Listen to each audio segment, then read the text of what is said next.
हमारे साथ हैं आईआईटी वाले बाबा अभय सिंह। स्वागत है अभय जी आपका। हर हर महादेव। ये नया लुक, ये नया अवतार, अभी तक आपको पूरी दुनिया ने दाढ़ी में देखा, लेकिन अचानक आपने अपना ये लुक बदल दिया, क्यों? करता रहता हूँ वैसे मैं पहले भी। लेकिन मेरे को जब मैं यात्रा पे गया था तो महादेव ने ऐसी दो ही चीज बोली थी कि एक तो बस एक जगह पे एक ही रात रुकना है और सिर्फ आगे बढ़ना है, मतलब चाहे कितना भी चल पाए तू, 1 किलोमीटर या 2 किलोमीटर भी चलेगा, और कोई तेरे पे कंडीशन नहीं है।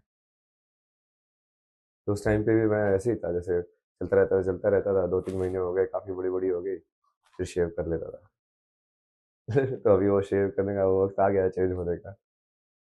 लेकिन जब से आपको दुनिया ने देखा, सोशल मीडिया ने देखा, पूरी दाढ़ी में जैसा लुक था वैसा देख रहे थे, लेकिन आज ऐसा क्या मन में आया कि आपने सोचा कि नहीं, इसको अब बदल? नहीं, महादेव बोलते हैं ना, जैसे कल रात को मैंने दिए लगाए, ठीक है, उसके बाद एक बंदा मेरे से मिलने आया और आके बोलता है कि 10 मिनट पहले मैं गाड़ी में वही बोल रहा था कि ईश्वर वहां मिलेंगे जहाँ पे अंधेरा होगा और दिए जल रहे होंगे। और मेरे कमरे में पूरा अंधेरा है और दिए जल रहे हैं। सोचो ना, कोइंसिडेंस। तो तुमको ट्रस्ट करना होता है कि जो महादेव बोल रहे हैं तो उसको करते जाओ। तो उन्होंने बोला कि हाँ ठीक है, कल ये शेव करना, ऐसे ऐसे करना। हाँ चलो ठीक है, जैसे रात को ही बोल दिया था मैंने उनको। हाँ कल शेव करके करेंगे, रूप चेंज करेंगे इसको। स्टोरी वाइज भी जब तुम देखो तो अभी तो जैसे आईटीएन बाबा आइडेंटिटी बन रही है ना। हम्म, मैंने भी वही परिचय हाँ, कराया ना। वही। हम्म, तो उसको चेंज करके, जैसे आप कृष्ण को योगेश्वर बोलते हो, बट कृष्ण बाबा तो नहीं बोलते हो। योगी तो सबसे बड़ा है वो, हम्म। समझे। बट उसमें और वो इतने बड़े योगेश्वर है कि उनको इन सब चीजों से फर्क भी नहीं पड़ता कि वो दाढ़ी रख रहे हैं कि नहीं रख रहे हैं, कि वो कैसे रह रहे हैं। बाकी शारीरिक चीजों से उनको इतना फर्क नहीं पड़ता। महादेव का भी आप देखोगे तो ऐसे ही है। कितना आप शिव पुराण को पढ़ोगे, उनका ऐसे ही है ना, वो जैसे पार्वती के वहां पे शादी वाला जो पूरा किस्सा है, उसमें भी वो दरबार में नट बन के आते हैं। कि नट वाला वेश धारण करके आते हैं। कि हाँ, फिर वो कितने वेश बदलते हैं, अलग अलग रूप में जाते हैं, कभी नट बन जाते हैं, कभी ये बन जाते हैं, जैसे परिस्थिति में होती है ना। तो उसके मानो कि अब ये नया रूप है। तो ये नया रूप मैं क्या मानूं कि आप खुद को शिव के रूप में, खुद को कृष्ण के रूप में पोर्ट्रे करते हैं? आपको लगता है कि नहीं, आप खुद हो? जैसे आपने कहा कि कल किसी ने कहा कि भगवान से मुलाकात हो जाएगी और मेरी उनकी मुझसे मुलाकात हो जाएगी, तो क्या माना जाए? क्या आपको लगता है कि आपके भीतर भगवान है या आप स्वयं भगवान हैं? सबके अंदर है ना। तो स्पिरिचुअलिटी का असली मतलब तो यही है। जहाँ पे फंसती है बात वो वही होता है कि लोग पूछते हैं कि सबके अंदर है तो सबको पता कैसे नहीं है। यदि सभी भगवान है तो हमको कैसे नहीं पता है कि हम भगवान है। तो कल भी मैंने वही बोला कि मुझे पता है कि लाइक सबके अंदर भगवान है, और मैं बोल रहा हूँ उस ट्रुथ को। अहम ब्रह्मास्मि, जब शंकराचार्य ने भी तो बोला था ना, तो आपने नहीं पूछा होगा कि हाँ ये खुद को भगवान बता रहा है, ब्रह्मास्मि बता रहा है कि मैं शिवोहम। कोई जब शिवोहम बोलता है तो उसका क्या मतलब है, कि मैं ही शिव हूं ना। तो उस हिसाब से देखा जाए तो वो चेतना का जो स्तर होता है उसके हिसाब से उसको भगवान टाइटल दिया जाता है। जहां पे बिल्कुल शून्य चेतना में चले जाओ तो प्योर कॉन्शियसनेस, उसको महादेव बोला गया है। फिर विष्णु किसको बोला गया है, कि जब वो चेतना शून्य से उतर के नीचे एक ज्ञान की फॉर्म में आ जाती है। तो विष्णु हमेशा सोते रहते हैं क्षीर सागर पे, ड्रीम करते रहते हैं। ऐसे दिखाते हैं ना कि विष्णु ऐसे ड्रीम के स्टेट के अंदर है ऐसे। तो जो आपका जैसे तीनों जो अवस्था होती है दिन की, आप क्या क्या करते हो, एक वेकिंग स्टेट होता है, एक ड्रीम वाला स्टेट होता है, मेंटल वर्ल्ड, और एक फिर बिल्कुल डीप स्लीप वाला स्टेट होता है।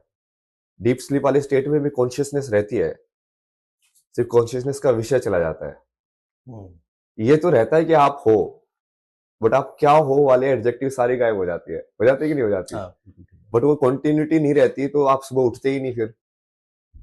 यदि कॉन्शियसनेस की कुछ ऐसी चीज नहीं है जो कंटिन्यूस चल रही है वहां पे, तो वो शिव है। डीप स्लीप वाली जो कॉन्शियसनेस है, शून्य कॉन्शियसनेस। फिर जो ड्रीमिंग वाली है वो विष्णु है। इसलिए वो ड्रीम करके लाइक पूरे संसार को चलाते रहते हैं। माया। माया, माया के अधिपति जो है। हम्म। तो उसके बाद ब्रह्म जो है वो बेसिकली जो वेकिंग वाला जो वर्ल्ड है जो अभी हम देख रहे हैं, ये ब्रह्मा का वर्ल्ड है। तो जब आप इसको समझते हो तो आपको समझ में आता है कि एक्चुअली में तो ये चेतना के ही रूप है, जिसको ब्रह्मा विष्णु महेश बोला गया है। इन अ वे लाइक वो कंसेप्ट हैं कि शुरू होना किसी चीज का, कंटिन्यू होना और फिर एंड होना। जब मैं तीन में देखूंगा उस चीज को, तो वो ब्रह्मा विष्णु महेश या त्रिमूर्ति या फिर सरस्वती लक्ष्मी पार्वती के रूप में दिखाई देगा। और जब मैं दो में देखूंगा तो कैसे दिखाई देगा? शिव शक्ति के रूप में। क्योंकि अब क्या है, अब उसमें कुछ स्टार्ट और एंड नहीं हो रहा है, अब वो काल के बियॉन्ड हो गए हो। क्योंकि स्टार्ट और एंड मतलब जो समय जो है वो तीन में एग्जिस्ट करता है ना, पास्ट प्रेजेंट और फ्यूचर। उसको दो में एग्जिस्ट नहीं करा सकते आप। उसके लिए तीन होने चाहिए स्टेट्स, समय की डेफिनेशन को वैलिड होने के लिए। तो वो उसके तीन के ऊपर यदि तुम जाओगे दो में, ये मैं आपको पूरा सांख्य से समझा रहा हूँ ना, कि कैसे उसको बताया गया कि अनेक से एक होने की जो विभक्ति है वो ऊपर से कैसे हुई। जब ईश्वर ने संसार रचा तो कैसे रचा गया। और अब जो स्पिरिचुअलिटी है कि वो वापस से आप उस पाथ को ट्रेस करके वापस से ऊपर कैसे पहुंचो उसी एक के पास। तो जिस पाथ से तुम नीचे जा रहे हो, फंसे हुए हो, उसी पाथ को तुमको रिट्रेस करके ऊपर जाना है। तो वो स्पिरिचुअलिटी बोलते हैं उसको। तो मैं अगर पूछूं आपसे कि आप स्पिरिचुअलिटी के किस स्तर पर हैं? लोग तो कहते हैं कि ये घमंड भी है आपका, कि कह सकते हैं कि आप खुद को भगवान कह रहे हो। लेकिन जब आपने स्पिरिचुअलिटी समझाई, तो एक आम आदमी जानना चाहेगा जिसका कोई गुरु नहीं है, जो किसी को गुरु नहीं मानता, तो वो किस स्तर पर पहुंचा है और कैसे पहुंचा है?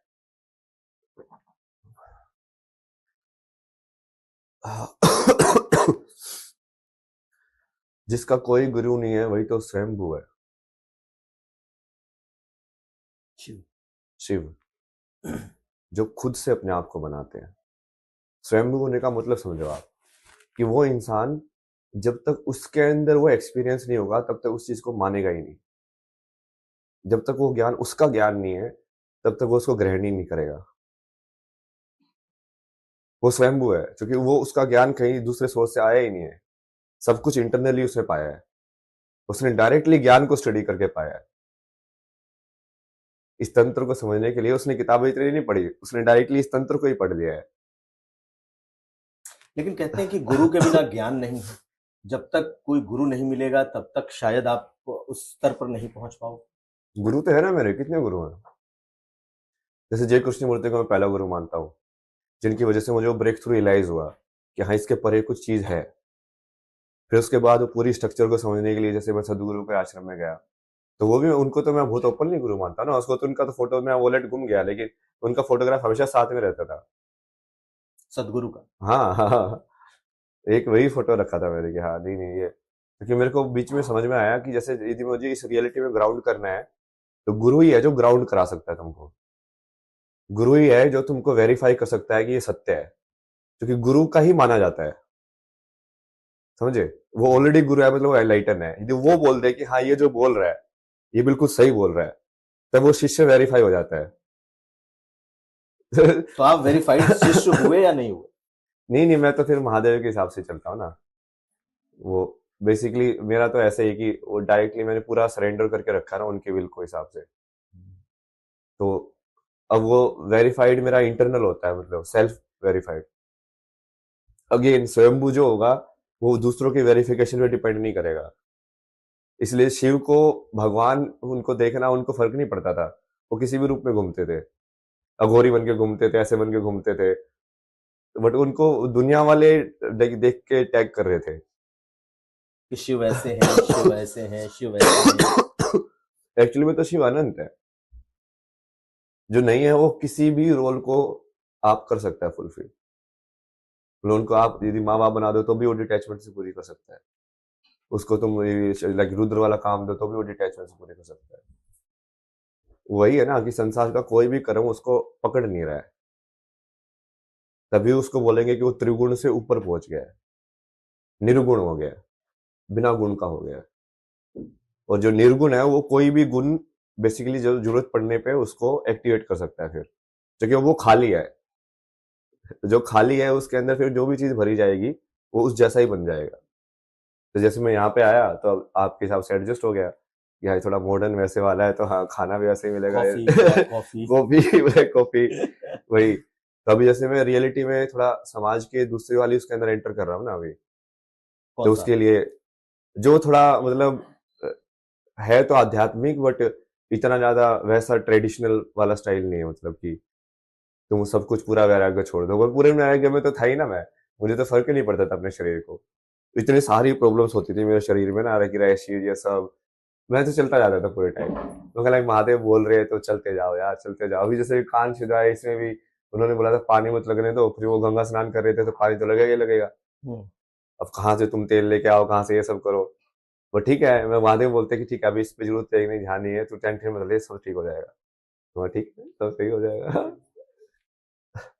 तो आप खुद को बिल्कुल निर्लिप्त रखना चाहते हैं, कहीं किसी चीज में लिप्त नहीं रखते।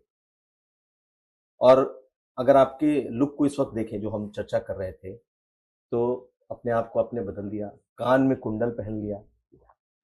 कुंडल तो बहुत सारे फैक्टर्स है ना उसके। हाँ। जैसे मैं ये सारी चीजें इसलिए नहीं करता कि कोई सन्यासी करता है, मैं ये सारी इसलिए करता हूँ कि क्योंकि वो आध्यात्मिकता के अंदर उन सब टूल्स का यूज है, कि तुम तिलक कैसा लगा रहे हो, किस टाइप की ऊर्जा तुम एक्टिवेट कर रहे हो, कहाँ कहाँ पे टच कर रहे हो। जैसे वो चक्रास पे जनरली भस्म लगाते हैं कि यहाँ पे लगाए, यहाँ पे लगाई, यहाँ पे लगाई, ऐसे लाइक वो वैसे वैसे तुम ना ध्यान रख रहे हो उनका, एनर्जी पॉइंट्स का। फिर जो जो चीज लगा रहे हो आप, उसकी एनर्जी लगा रहे हो, मतलब कि वो यहाँ पे इंटरेक्ट हो रही है ना, वही तो हो रहा है। फिर आप कोई स्किन पेस्ट लगाते हो स्किन का, तो वो आपकी स्किन के साथ इंटरेक्ट तो करता ही है। जैसे तिलक लगाओगे, तिलक भी इंटरेक्ट करेगा एनर्जी के साथ। और फिर बाद में उसके बाद जैसे माला वगैरह पहनना या धोती पहनना, मतलब मेरे को तो वो फंक्शनल लगता है, इसलिए मैं करता हूँ कि यार ये ज्यादा फंक्शनल चीज है। मतलब उसको वही बोला ना कि मेरा तो सारा ज्ञान खुद से ही होगा, मैं चाहता ही नहीं कि वो बाहर से आए, जो कि फिर मैं उसमें बन जाऊंगा ना। मतलब जो पूरी तरीके से मोक्ष है वो तो महादेव ही है, और वो महादेव होने के लिए तुमको वो निर्वाण षटकम जैसा ही होना पड़ेगा, न गुरुम न शिष्यम। वो कंडीशन ही है, क्योंकि यदि तुम सबको एक साथ एक बराबर नहीं देख रहे हो तो तुम कभी वो लाइक पूर्णता की तरफ नहीं जा पाओगे। तो मेरा सवाल था और आपने उसका जवाब भी दिया कि आपने किसी को गुरु नहीं माना, शिव ही गुरु है, ये आपका विचार है। लेकिन आपने सदगुरु की बात की, तो आप सदगुरु से कभी मिले, या सदगुरु को सिर्फ सुन करके पढ़ करके आप उनको उन्होंने आपने गुरु माना, जब भी माना? हाँ, मतलब जैसे मैं आश्रम में गया था, 9 महीने वहीं पे था, सेवा की मैंने पूरी वहाँ पे, हम्म, जो जनरल वॉलेंटियर की तरह रहा। हम्म, वहाँ पे जैसे खेत में काम करना होता है, कभी कभी सेव सोल के स्टिकर चिपकाने होते हैं गाड़ियों के ऊपर। हम्म, तो पूरे दिन सामूहिक साधना में करो, फिर इंफॉर्मेशन सेंटर पे बैठ के सारी इंफॉर्मेशन बताओ कि हाँ इस मंदिर में ऐसा है, वहाँ पे जाना देखना, ये ऐसा खाना वहाँ पे मिलेगा। लोग पूछते हैं ना एक बारी करने के लिए। फिर सीखा वो बाकी सब चीजें भी, उससे बेसिक मुझे समझ में भी आया कि आश्रम सिस्टम में सब काम कैसे करता है।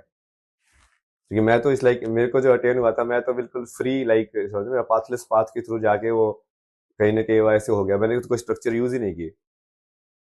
तो स्ट्रक्चर में यूज करके क्या वो चीज को हासिल किया जा सकता, तो कैसे होनी चाहिए वो स्ट्रक्चर। तो उनका आश्रम काफी बढ़िया एग्जाम्पल है उसका, कि हाँ कैसा होना चाहिए एक पर्टिकुलर आश्रम, कैसे वो संस्कृति को वापस से एक आइडियल केस स्टडी बोल सकते हैं ना आप। जैसे एक पायलट होता है गाँव का कि हाँ मॉडल विलेज, तो मॉडल आश्रम उसको आप बोल सकते हो वो, क्योंकि वो तो हेवन है। मैं जब मैं वापस आया तो उनको वही बोल के आया था मैं कहा, मैं जा रहा हूँ अभी, बट ये तो हेवन है, अब हेवन में बैठा रहूंगा तो ठीक है। क्योंकि वहां पे जैसे जिस इंसान को पूर्णतः समझ में आए, उसके लिए तो कोई दिक्कत ही नहीं है, सेवा करना ये सब करना तो वो तो मजे से करेगा, और करेगा बल्कि। अब वो खाना वाना बढ़िया खिला रहे हैं, रहने की जगह दे रहे हैं, तुम अपना धर्म का काम कर रहे हो बैठे बैठे, और तुमको क्या चाहिए, और शांति है पूरे आश्रम में, एनर्जी बढ़िया है। तो आपकी विरक्ति फिर वहां कैसे होगी? वहां से क्यों विरक्त होकर निकल पड़े? कर्म करना पड़ता है ना पूरा। तो महादेव ने भी बोला ना कि ये यहाँ पे रह के तो, लेकिन संसार तो वैसा नहीं है ना, तुझे तो संसार के बीच में जाके उस लोग को जगाना है। मैं उनको भी यही बोल के आया था कि आप लोग एक काम करो ना, ये फोर्ट को संभालो, हेडक्वार्टर को यहाँ पे ना, मैं अभी एवेन्यू लाइन्स के बीच में जाता हूँ। अंदर ना, मतलब हाँ जो लोग इस चीज को वहां पे, तो जैसे वही लोग आएंगे ना जो कहीं ना कहीं एक्सेप्ट करते हैं उस चीज को, स्पिरिचुअलिटी को। हम्म। तो एक लाइक माइंडेड लोगों के बीच में हो तुम। बट कितने सारे लोग हैं जो वही बाहर से गाली देते रहते हैं, वो क्या है, और वो सब हो क्यों रहा है, वो सब चल क्यों रहा है। तो मैं बोला कि हाँ मेन मैं वर्ल्ड में घुसता हूँ। और फिर वहां जाके मैं उस चीज को लाइक वो फैला के, या जो है बहुत पहले से प्लान था ना ये, जैसे कि आग कैसे लगानी है, हर जगह जाके टच कैसे करना है। तो आप एक यायावर की भूमिका में हैं, चारों तरफ घूम करके, देख करके, महसूस करके, शिव जहां जहां है, जिस जिस फॉर्म में है, आप उस तरीके से खुद को रखते एग्जैक्टली, सूत्रधार बोलता मैं उसको, कि मैं सारे सूत्रों को एक पिरोने का काम कर रहा हूँ लाइक। हैं। किसके लिए? धर्म के लिए, धर्म और मेरा जो कर्म है, जो कि मुझे वो फील होता है इसलिए। अब मुझे यदि मैं एम्पैथेटिक हूँ, मुझे वर्ल्ड की सफरिंग फील हो रही है, तो फील होना ही मेरे लिए कर्म बन जाता है, क्योंकि या तो तुमको बिल्कुल डिटैच होना चाहिए। असली जो महादेव, उनको तो फर्क ही नहीं पड़ेगा, डिस्ट्रैक्शन हो, चल चल रही है कि नहीं चल रही है, उनको फर्क क्या पड़ता है यार। उनके लिए तो समान है सब, मौत और जीवन समान है उनके लिए, क्योंकि उनको पता ही है कि जो चीज मरती ही नहीं है उसका मौत और जीवन क्या होगा। एक गुरु के आश्रम में रहना, एक सेवादार की तरीके से रहना, गुरु की आश्रम के पूरी व्यवस्था को समझना, उसमें जुड़ के रहना, और उसके बाद अचानक अघोरी हो जाना। आप भटकते हुए काशी पहुंच गए, काशी में काशी के घाट पर भटकते रहे, और अघोर, तंत्र मंत्र, अवघड़, इनके बीच फिर कैसे पहुंच गए? इनका वो क्या तो मैं एक्सपीरियंस करना था? यात्रा के टाइम पे भी मिलता था बहुत सारे। जैसे मैं यात्रा कर रहा था तो केदारकंठा में ऊपर गया, तो वहाँ पे एक बाबा जी बैठे हुए थे, पहाड़ के ऊपर अकेले रहते थे वो।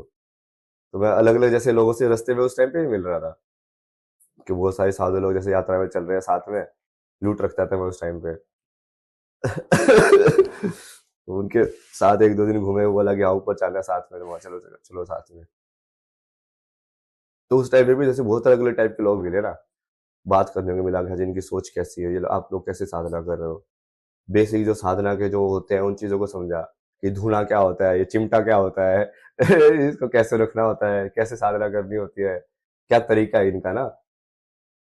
तो उसमें जैसे काशी गया, तो चूंकि काशी तो सब चीजों का संगम है, वहां पे कोई एक टाइप की साधना नहीं होती। वहां पे ऐसा है कि एनलाइटनमेंट के जितने तरीके हो सकते हैं सब एक्सप्लोर करते हैं लोग वहां पे, डार्क से डार्क, लाइक सत्व से सत्व।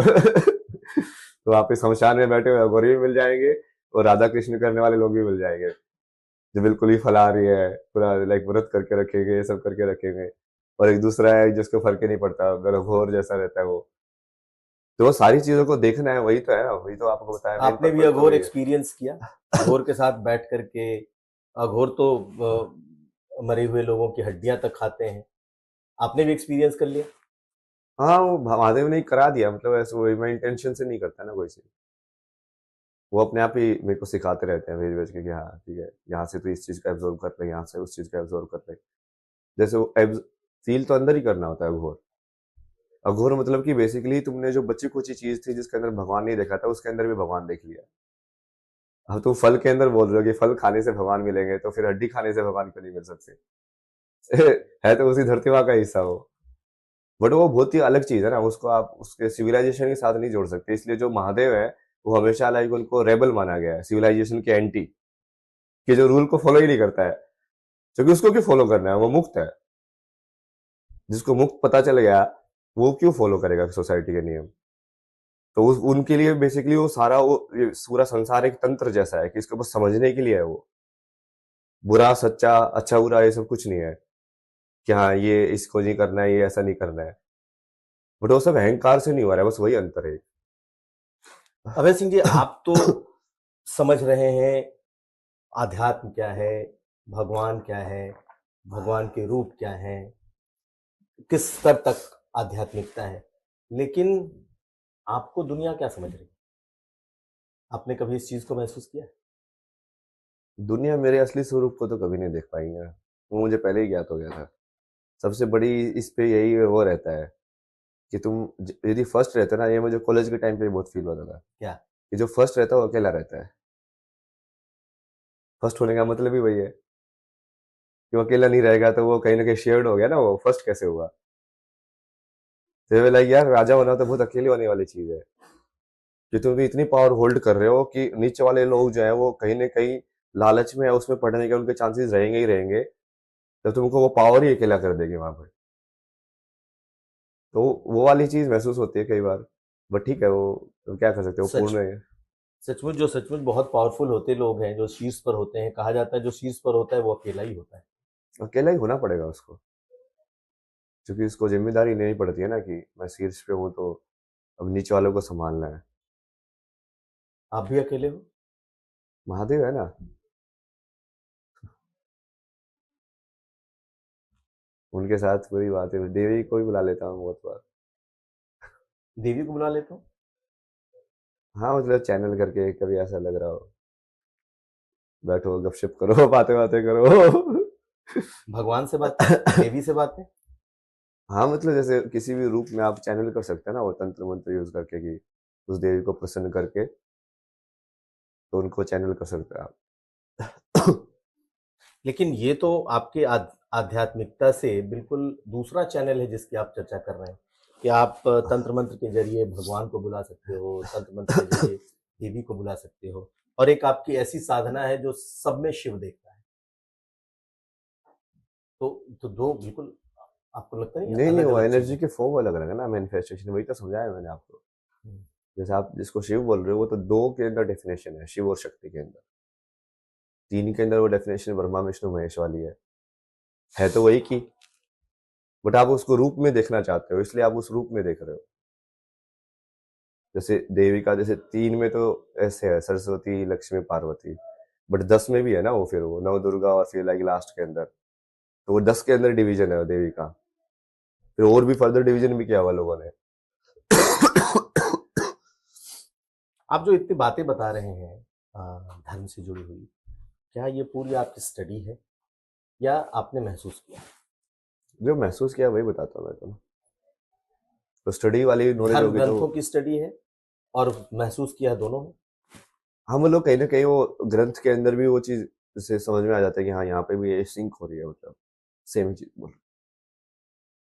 हम्म। लेकिन अब हम आते हैं इस प्रयागराज पे।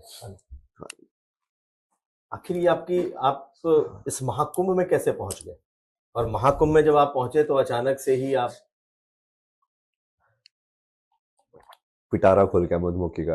वहां में पहुंचते ही कहा गया कि आप अखाड़े के लोगों से मुलाकात हो गई, आपके टेम्पररी गुरु हो गए, वो आपको लेकर के आ गए और अचानक से आप दुनिया के सामने आ गए। सोशल मीडिया ने आपको यहाँ तक पहुंचा दिया, नहीं तो कोई जानता नहीं। हाँ तो वही था, महादेव जैसे बोल ही रहे थे कि ऐसे ही करना है, तो मैं तो बस फॉलो करता गया।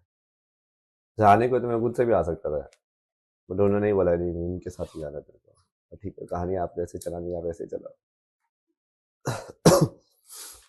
लेकिन जब आप महाकुंभ में आए तो कंट्रोवर्सी भी हो गई और जूना अखाड़े में आप आए, वहीं से आप चर्चा में आए, सुर्खियों में आए, लेकिन फिर वहां के बाबाओं ने ही आपको निकाल दिया, साधुओं ने।